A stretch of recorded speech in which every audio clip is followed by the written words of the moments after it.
समाजवादी विचारधारा के लोग हैं। अच्छा। और वहाँ कभी भी किसी हालत में हम लोग बीजेपी को हिलने नहीं दें। अभी बहुत सारे लोग कहते हैं कि अरे निरहुआ सांसद है, भाजपा का है, तो वो भाजपा का सांसद नहीं है। निरहुआ यादव नहीं होता ना, आजमगढ़ यादवों की क्रांतिकारी धरती है। वो यादव नहीं होता तो वैसे जैसे 50 निरहुआ गुरहुआ आके बीजेपी उतारती हो कुछ नहीं। जो मोदी सरकार 400 पार का नारा लगा रही है, अखिलेश यादव कह रहे हैं कि 400 पार जब हो जाएगा, 400 पार नहीं 400 हार हो रहा है, अगर 400 पार करते हैं तो संविधान बदल देंगे, इस पर क्या कहेंगे? देखिए, ऐसा संविधान तो उनके बाप नहीं बदल पाएंगे। मोदी जैसे हजारों मोदी आएंगे, वो संविधान छूने की हैसियत उनके पास नहीं है। नमस्कार, मैं सौरभ और इस वक्त मैं मौजूद हूँ उत्तर प्रदेश के जनपद सुल्तानपुर में, और आज हमारे साथ आजमगढ़ से एक मेहमान सुल्तानपुर में आए हुए हैं, राजकुमार यादव जी। बहुत बहुत स्वागत है सर आपका, कैसे हैं?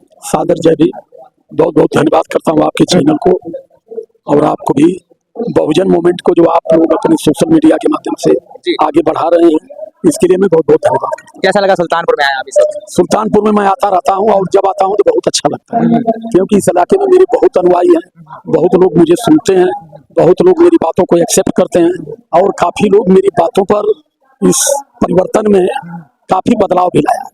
सर, एक तरह से देखा जाए जो चुनावी सरगर्मियां हैं वो बहुत ज्यादा बढ़ गई, उस पर भी हम चर्चा करेंगे। क्या कहेंगे आजमगढ़ के चुनाव के बारे में? जिस तरह से देखिए, चुनावी सरगर्मी बढ़ी है, मैं ज्यादा चुनाव पर बात नहीं करता। अच्छा। क्योंकि ब्राह्मणों ने हमें जातियों में बांटा और देश के नेताओं ने दल बना करके हमें बांट दिया। ब्राह्मणों ने तो फंसाया ही, हमारे नेताओं ने भी फंसा दिया हमको। और कहीं ना कहीं ये चुनावी प्रक्रिया जो चल रही है, मैंने दूरी बना लिया, मेरे दिमाग से कुछ भी अच्छा नहीं चल रहा है, क्योंकि मैं बाबा साहब अम्बेडकर, माननीय कांशीराम साहब के सिद्धांत पर चलने वाला व्यक्ति हूँ। अब रहा सवाल आजमगढ़ की बात आपने की है, तो आजमगढ़ बहुजनों का गढ़ है, समाजवादियों का गढ़ है, समाजवादी विचारधारा के लोग हैं। अच्छा। और वहाँ कभी भी किसी हालत में हम लोग बीजेपी को हिलने नहीं दें। अच्छा। कभी नहीं। अभी बहुत सारे लोग कहते हैं कि अरे निरहुआ सांसद है, भाजपा का है, तो वो भाजपा का सांसद नहीं है। निरहुआ यादव नहीं होता ना, आजमगढ़ यादवों की क्रांतिकारी धरती है। वो यादव नहीं होता तो वैसे जैसे 50 निरहुआ गुरहुआ आके बीजेपी उतारती हो कुछ नहीं करते। वो भी चुनाव 15 महीने का था, लोगों ने कहा छोड़िए, जाने दीजिए, लड़का है, अपने बीच का है। हमने आजमगढ़ में कई बार बुला करके, जब अभी वो निकल रहे थे तो हमने कई बार उनको कार्यक्रम उनका करवाया, कार्यक्रम करवा के लोगों में प्रशस्त करवाया। उस चुनाव में हमने भी बहुत इंटरेस्ट नहीं लिया, हम किसी मंच पर नहीं गए, उसमें हमें बदनामी भी झेलना पड़ा। निरहुआ की वजह से अध्यक्ष मंच पर नहीं जा रहे हैं, निरहुआ का कहीं ना कहीं सपोर्ट कर रहे हैं, तो मैं उस व्यक्ति का सपोर्ट करता हूं जो बाबा साहब अम्बेडकर, तथागत बुद्ध और बहुजन समाज के संत गुरुओं महात्माओं को मानता है। अच्छा सर, एक तरह से देखा जाए, जैसे कि लोग पहले मूवी में सुपरस्टार को, हीरो को, किसी भी हीरो को अगर देखा जाए, पहले बहुत ज्यादा मान सम्मान देते थे, मानते थे, जो है कि कॉपी करते थे। लेकिन जिस तरह से अब का दौर चल रहा है, तमाम तरह जो इंडस्ट्री में काम करते हैं वो चुनावी मैदान में उतर जाते हैं, तो लोग उन पर जो एक तरह से कहते हैं कि भाई, मतलब उल्टा सीधा भी कहते हैं, क्या कहा जाता है, समझ रहे हैं आप? ऐसा है कि राजनीति को आज के लोग रोजगार समझ लिया। राजनीति रोजगार नहीं है, राजनीति एक सेवा का भाव है। राजनीति करने वाला व्यक्ति का ना कोई घर है, ना कोई द्वार है, ना ही कोई उसकी जगह है। राजनीति करने वाले व्यक्ति का काम है कि केवल जनसेवा करे, जनता की समस्या को समझे। लेकिन राजनीति को इतना मजबूत रोजगार बना दिए कि ये सारे जितनी राजनीति से फिल्म वाले आके जुड़ रहे हैं कि राजनीति में अगर हम जाते हैं, हम पॉपुलर हो गए हैं, लोग हमको जानते हैं। अगर राजनीति में जुट करके हम लोकसभा में या विधानसभा में चले जाते हैं तो वहां से हम ज्यादा जनता को लूट सकते हैं। किसी के मन में ये भाव नहीं है कि हम जीत करके विधानसभा में या लोकसभा में जा करके क्षेत्र का, जनता का विकास करें, लोगों की लड़ाई लड़े। इतनी हैसियत किसी नेता के पास अब है ही नहीं। मैं कह रहा हूँ, पूरे चैलेंज के साथ कर रहा हूँ, ये राजनीति को रोजगार समझ करके हमारे नेता इस समय राजनीति कर रहे हैं, चाहे वो फिल्म जगत का हो, राजनीतिक जगत का हो, किसी भी जगत का हो, कोई पूंजीपति हो। वो राजनीति में वही लोग जा रहे हैं कि समाज को, जनता को, सरकारी धन को लूटने का इससे बढ़िया तरीका नहीं है, इसलिए लोग राजनीति में। हमें कह रहे हैं निरहुआ को क्या कमी थी? निरहुआ भारतीय जनता पार्टी से राजनीति कर रहा है और भारतीय जनता पार्टी पूरे देश को बर्बाद कर रही है, क्या वो नहीं जानता है? तो वो लोग लवंडे लाफाड़ी हैं, मैं उन लोगों पर बहुत ज्यादा टिप्पणी नहीं करता। सर, आप जो है घर के ही हैं, मिले भी होंगे, जो है? मिला नहीं हूँ, मैं बहुत बार मिला हूँ, हमारा उनका पारिवारिक संबंध था, लेकिन वैचारिक मामला हमारा उन लोगों का अलग है। अब जो हमारी विचारधारा है, हमारी विचारधारा सिर्फ ये है कि हमें समाज को एक करना है और समाज को एक करके इस देश में बहुजन समाज को शासक बनाना है। हम माननीय कांशीराम साहब, बाबा साहब अम्बेडकर, अपने संत गुरु महापुरुषों की विचारधारा को लेकर के हम समाज में चल रहे हैं। हम किसी पार्टी को सपोर्ट नहीं करते, हम उसको सपोर्ट करते हैं जो लोग महापुरुषों की विचारधारा पर काम कर रहे हैं। पार्टी से हट करके हम किसी पार्टी को तहजीब नहीं देते। क्योंकि पार्टी ने ही बर्बाद करके रखा इस देश को और इस पिछड़े समाज को। आज तक हमारे नेताओं को ये पता ही नहीं चल पाया कि हमारे महापुरुषों ने हमें क्या कहा। बाबा साहब अम्बेडकर को ये वोट की मशीन समझते हैं। जब चुनाव आएगा तो बाबा साहब अम्बेडकर की बात करेंगे, संत गुरु महापुरुषों की बात करेंगे। जब चुनाव खत्म हो जाएगा तो ये मैहर देवी, विंध्याचल, वैष्णो देवी जाकर के फिर मंदिरों का राउंड काटना शुरू करते हैं। सबसे ज्यादा गद्दारी हमारे नेताओं ने, जिनको हम लोग चुनकर भेजते हैं, वही करते हैं हमारे साथ। इसलिए हम किसी दल को सपोर्ट नहीं करते।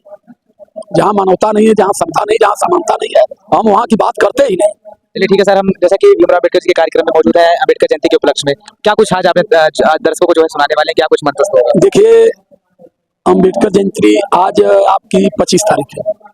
अम्बेडकर जयंती हमारी 5 अप्रैल से चल रही है, चलेगी अभी 13 मई तक। और 13 मई तक जो लोगों ने चयन किया है, 4 प्रदेशों में लगातार हम घूम रहे हैं। अच्छा। जो लोग हमको बुलाए भी, हम नेपाल से लौट के यहाँ आए।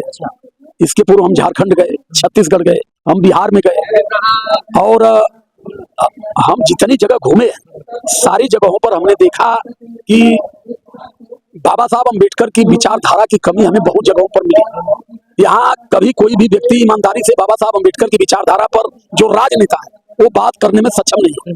वो बाबा साहब अम्बेडकर से डरते हैं। और आज 25 तारीख को अम्बेडकर जयंती नहीं, अम्बेडकर जयंती 14 अप्रैल को थी, लेकिन 25 तारीख को इन लोगों ने मनाया। और ये लोग मुझसे कहे कि सर हम उसी दिन अम्बेडकर जयंती हमारी होगी जिस दिन आप खाली हो। तो हमने कहा 25 तारीख को करा लो। ये लोग 25 को करा लिए। तो कहने का मतलब मेरा मुख्य तात्पर्य है कि महापुरुषों ने अपना त्याग बलिदान दे करके इस देश को सींचा है और इस देश को मनवादी गुलामी से मुक्त किया है। तो बाबा साहब अम्बेडकर की जयंती है। बाबा साहब अम्बेडकर की जयंती पर लोगों को स्मरण करना चाहिए कि बाबा साहब अम्बेडकर ने हमें क्या कहा था। बाबा साहब अम्बेडकर ने इतनी बड़ी लड़ाई लड़े और लड़ाई लड़के देश में जमहूरियत पैदा किया उन्होंने। और जमहूरियत का मूल रीलिंग क्या है, इस चीज को लोगों को जानना चाहिए। यही चीज मैं बताता हूँ और मैं मंच पर बड़ी ईमानदारी से बात करता, मैं लगा करके बात नहीं करता। मैं बहुत सारे लोगों को मेरी बातों से ठेस लगती है। कोई कहता है कि आप देवताओं का विरोध करते हैं, देवी देवताओं का। मैं कहा मैं अम्बेडकरवादी हूँ, मैं बाबा साहब अम्बेडकर की विचारधारा पर चलता हूँ। बाबा साहब अम्बेडकर ने भारत के सारे मंदिरों को, सारे देवी देवताओं को निगलेक्ट कर दिया। तो मुझे बाबा साहब अम्बेडकर की विचारधारा को अगर आगे बढ़ाना है तो सबसे पहले भारत के देवी देवताओं का उजागर करना पड़ेगा।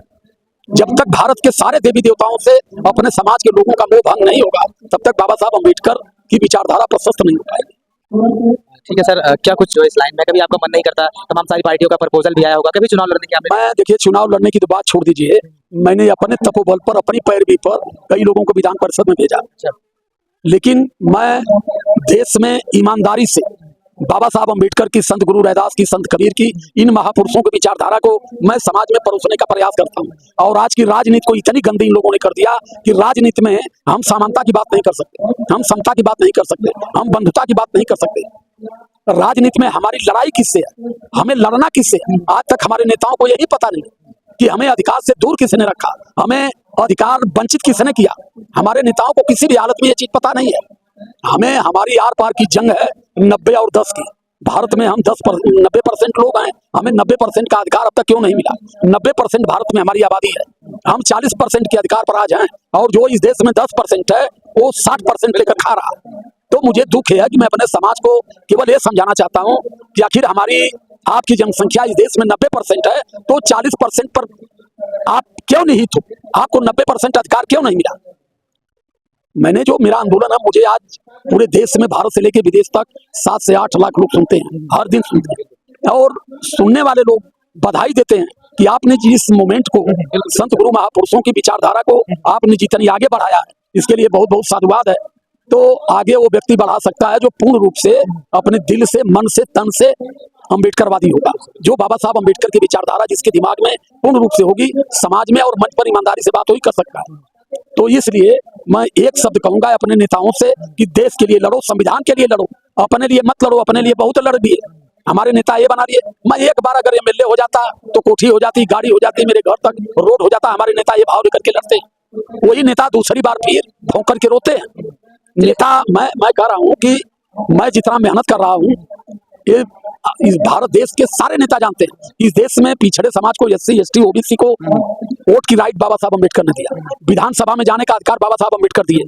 तो बाबा साहब अम्बेडकर ने अगर सारी राइट लड़ करके लाए तो हमारे नेता ईमानदारी से बाबा साहब अम्बेडकर की मूर्ति पर जाकर के गांव के लोगों को बटोर करके वहां समझाते कि बाबा साहब अम्बेडकर के द्वारा आपको वोट का अधिकार दिया गया, मुझे विधानसभा में जाने का अधिकार दिया गया, और बाबा साहब अम्बेडकर नहीं होते तो ना हम एमएलए होते, न आप हमें वोट दे पाते, न हम आपकी आवाज को सदन में पहुंचा पाते। चलिए ठीक है सर, एक लास्ट सवाल आपसे हो जाए। एक तरह से जो मोदी सरकार 400 पार का नारा लगा रही है, अखिलेश यादव कह रहे हैं कि 400 पार जब हो जाएगा, 400 पार नहीं 400 हार हो रहा है, अगर ये 400 पार करते हैं तो संविधान बदल देंगे, इस पर क्या कहेंगे? देखिए, ऐसा संविधान तो उनके बाप नहीं बदल पाएंगे। मोदी जैसे हजारों मोदी आएंगे, वो संविधान छूने की हैसियत उनके पास नहीं है।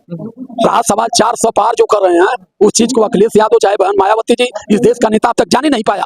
400 पार जो कर रहे हैं, उनके 400 पार का मतलब है कि अब इस बार आऊंगा तो डीजल 400 रुपया पार होगा, अच्छा। पेट्रोल 400 पार होगा, और गैस सिलेंडर 1200 का है, अब गैस सिलेंडर 2000 का मिलेगा।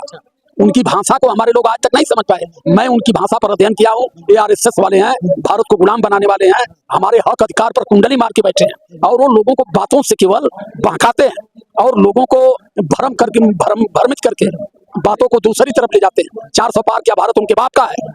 कितनी वोट है उनके पास? आज के जब ईवीएम नहीं थी देश में, तो पूरे देश में 70 सीट लेते लेते उनकी नानी याद आ जाती थी, लेकिन ईवीएम की वजह से वो कह रहे हैं कि अब की बार 400 पार। वो 400 नहीं, वो 800 भी पार कर सकते हैं, लेकिन उनकी हैसियत नहीं है। मैं कह रहा हूँ, चैलेंज के साथ कह रहा हूँ, मोदी से, जोगी से, अमित शाह से, पूरे आरएसएस से, जितनी भारतीय जनता पार्टी के लोग हैं, कि तुम इतनी लोकप्रिय हो, तुम्हारे अंदर हैसियत है, ईवीएम हटाओ, मैदान में आओ, तुम्हें था चल जाएगा, मोदी की जमानत भी नहीं बची। ये मैं कह रहा हूँ, मुझे इतना समाज का अनुभव है। मैं 4 प्रदेशों में घूम रहा हूँ, मैं घास नहीं छील रहा हूँ। ये जो भी बोल रहे हैं ईवीएम के बल पर बोल रहे हैं, ईवीएम अगर नहीं होती तो भारतीय जनता पार्टी के किसी नेताओं की इस बार जमानत भी नहीं बची। बस एक चीज है, मैं देश के लोगों से एक अपील करता हूं आपके चैनल के माध्यम से कि देश बचाओ, संविधान बचाओ का ये इलेक्शन है। ये इलेक्शन अब ये नहीं है नौकरी का, नौकरी मिलने वाली नहीं है, क्योंकि नौकरी को इन लोगों ने रसातल में काट दिया। अब देश की युवाओं को नौकरी नहीं मिलेगी, लेकिन मिलेगी तब जब भारत बचेगा, तब देश का संविधान सुरक्षित रहेगा। तब ये इलेक्शन संविधान बनाम बीजेपी का चल रहा है। अगर बीजेपी आई तो संविधान बदलने का वो प्लानिंग किया, वैसे हम ऐसा होने नहीं देंगे। संविधान इनकी आजा परपाजा भी नहीं बदल पाएंगे। तो मैं पूरे लोगों से अपील करता हूं कि भारतीय जनता पार्टी से आमना सामना जिसका है, वो किसी दल का है, बहुजन समाज का हो, समाजवादी पार्टी का हो, जो नेता लड़ाई में है एक तरफा, उसको वोट डाल करके भारतीय जनता पार्टी को हरा दीजिए। बहुत बहुत धन्यवाद सर, हमसे जुड़ने के लिए बातचीत। सादर जय भीम, नमो बुद्धाय, बहुत बहुत साधुवाद करता हूं। तो बिल्कुल साथियों, हमारे साथ इस वक्त मौजूद थे राजकुमार यादव जी। इनकी बातें आपको कैसी लगी हमें कमेंट में जरूर बताइएगा।